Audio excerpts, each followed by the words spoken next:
Hello EI third year. In our previous experiment we already learned how to do a amplitude modulation.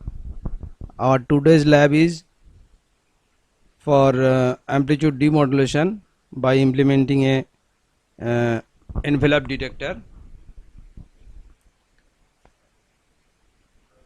Today's content is like this: experiment number, title of the experiment, objective, name of the simulation platform, just like as previous experiment. Okay,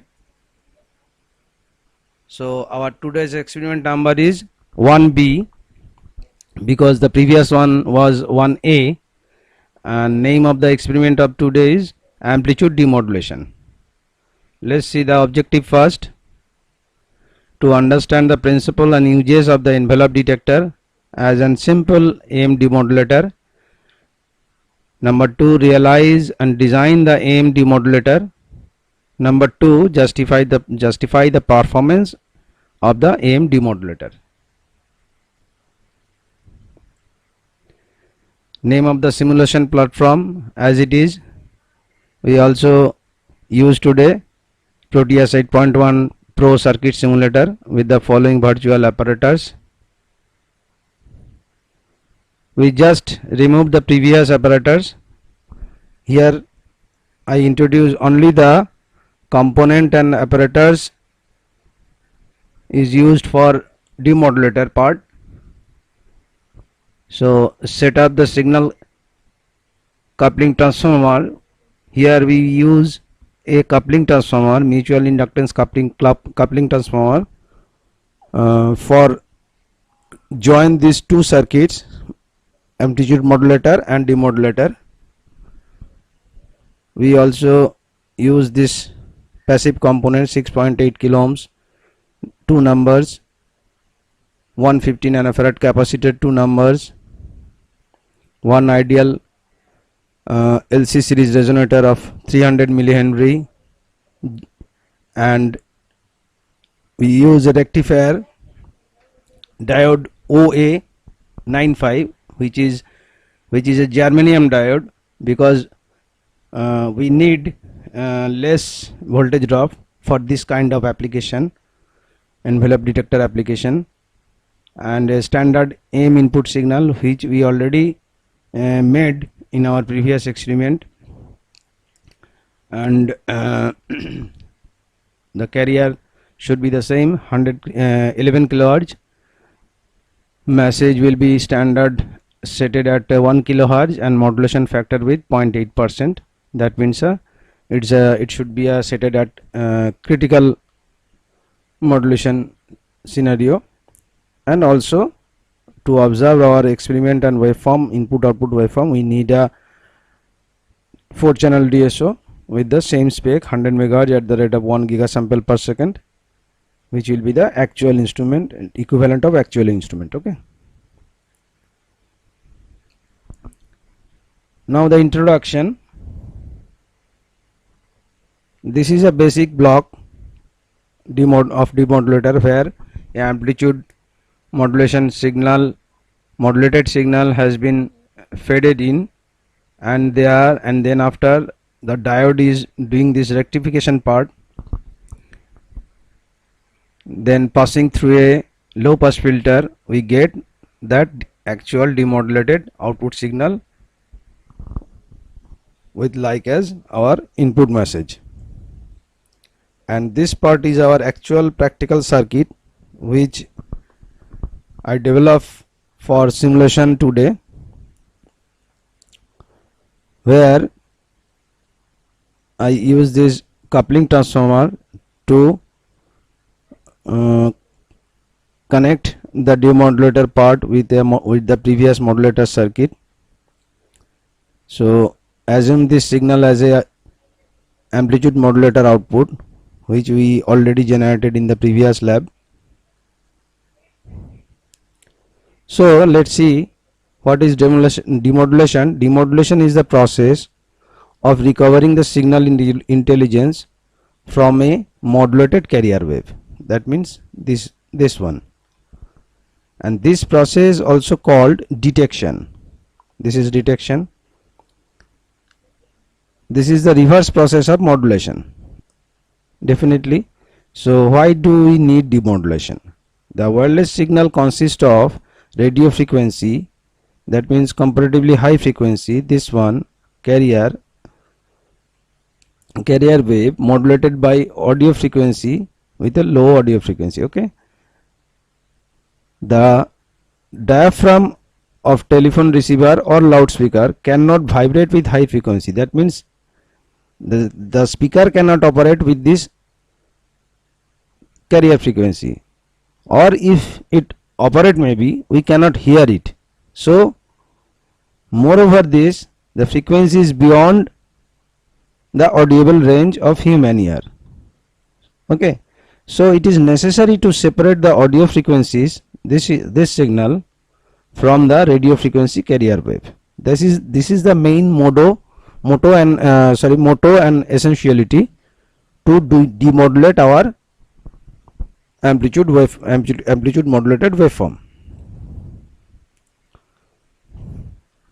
So the importance of rectification and demodulation is, if rectification is not done, then after filtering, the positive and negative envelopes would be cancel each other. Okay, and the modulation envelope on the positive and negative side are 180 degree out of phase, so the original modulating signal cannot be recovered. Thus the rectification necessary in demodulation. Now let's see how many types of demodulation is there. The major types of demodulation are diode AM detector. This is by far the simplest form of AM modulator or detector, requiring just a semiconductor of diode along with a capacitor to remove the high frequency components. It suffers from a number of disadvantages, but its performance is more than adequate for most applications, including broadcast receiver, where cost is significant driver. So when you design, this cost is main area to focus with. And another part is synchronous AM detector. This is form of AM detector offers a high level of performance, but at the cost of considerably the use of more component. This means that is only used in receivers where the level of performance are paramount can justify the additional components cost. So today we will concentrate only on diode AM detector.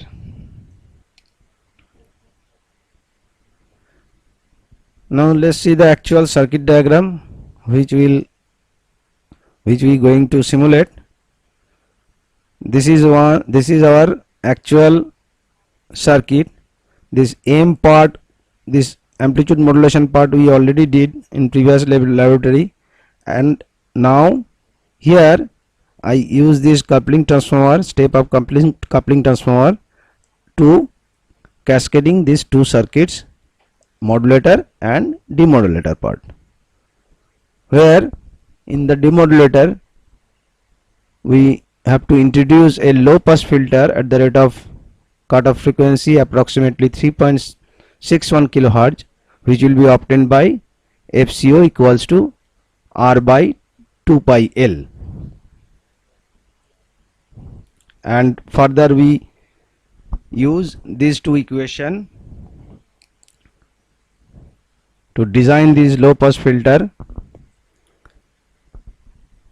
When we use these equations, resonance equation, we can get these two equivalent circuit for two different scenario. When input is 1 kilohertz, this low pass pi filter offering almost 680 ohms total load to the 1 kilohertz frequency. But when input signal is 11 kilohertz, that means for carrier the same circuit offered 0.97 ohms of total load to this carrier signal of 11 kilohertz. Okay, so you can see, you can easily observe the same circuit will behave in different ways when the input frequency is different. Now this is our DSO, where we could observe all the signals different stage. From the different stage, the yellow one is the previous modulated signal which will get from here AM in, okay, this line at channel A, which has been colored as yellow, and blue one at channel B is the message signal which will be obtained by this message source, okay, and this magenta waveform which is obtained from after the rectification but before the filter at channel C, and lastly at channel D, which is in green color waveform, which is obtained from at the output of the pi filter, which will be taken as a message out. So this is our modulation output, modulated waveform. This is our original message waveform in the blue color. This is our just after rectification, diode rectification in magenta color, where we could see few different amount of ripples. Carrier ripples is also available present, and after applying this filter, if it is a cutoff frequency of 3.61 kilohertz, so then this filter easily remove all the carrier component from the message signal, and after that you will get a smooth message as already original. Okay,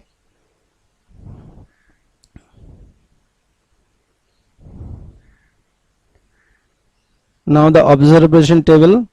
Today's observation table is very simple.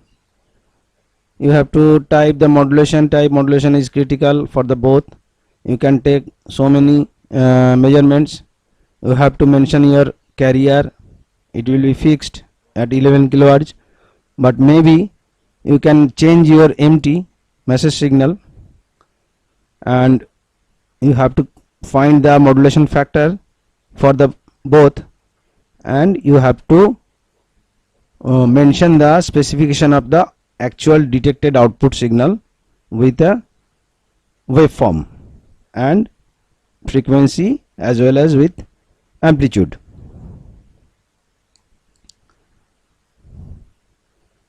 So now we will go to the part where we simulate the same circuit with a Proteus simulator live. So open your Proteus application and create a new project as a demodulator and complete the given observation table. Okay.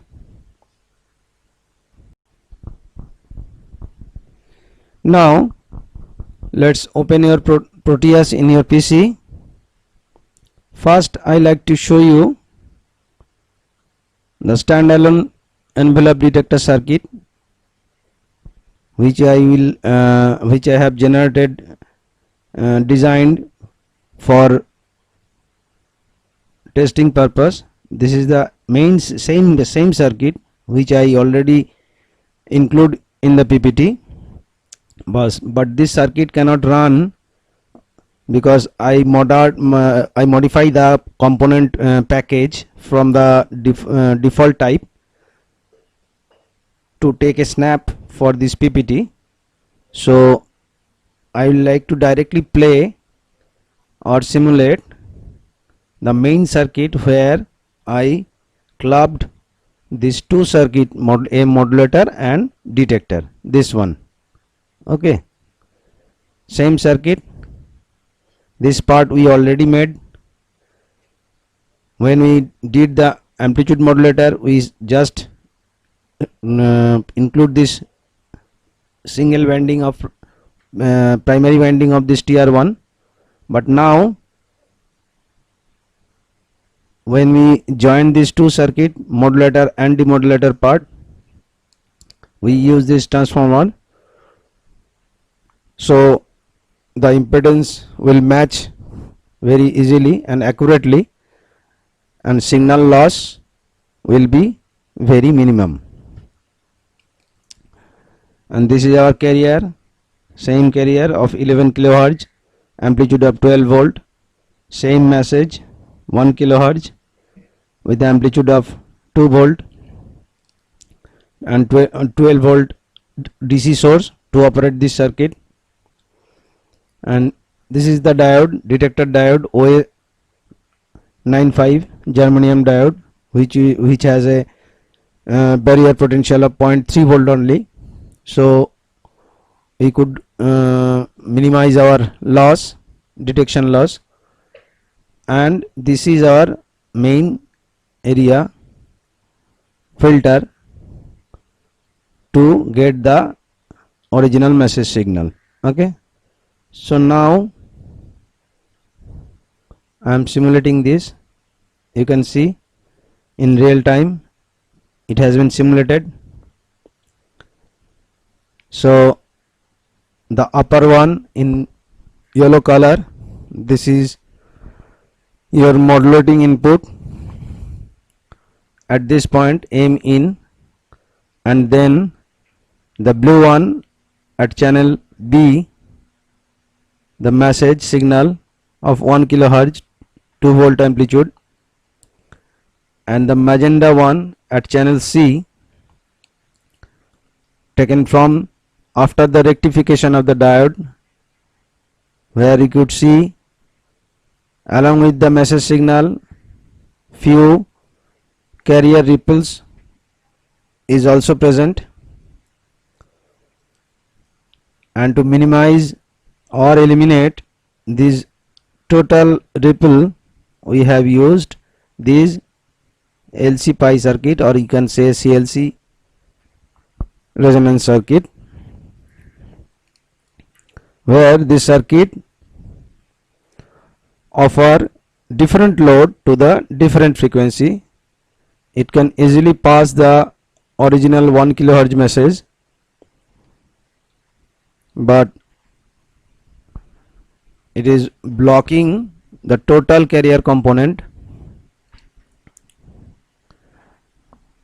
So in this way you can simulate your own circuit and take the measurements. You have to measure the message output signal, message input signal, and display the waveform also.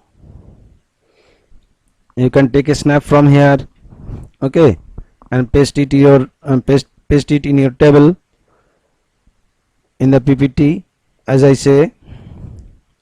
So for today up to this mark I like to finish it. Okay, so stay safe, stay at home and do your education.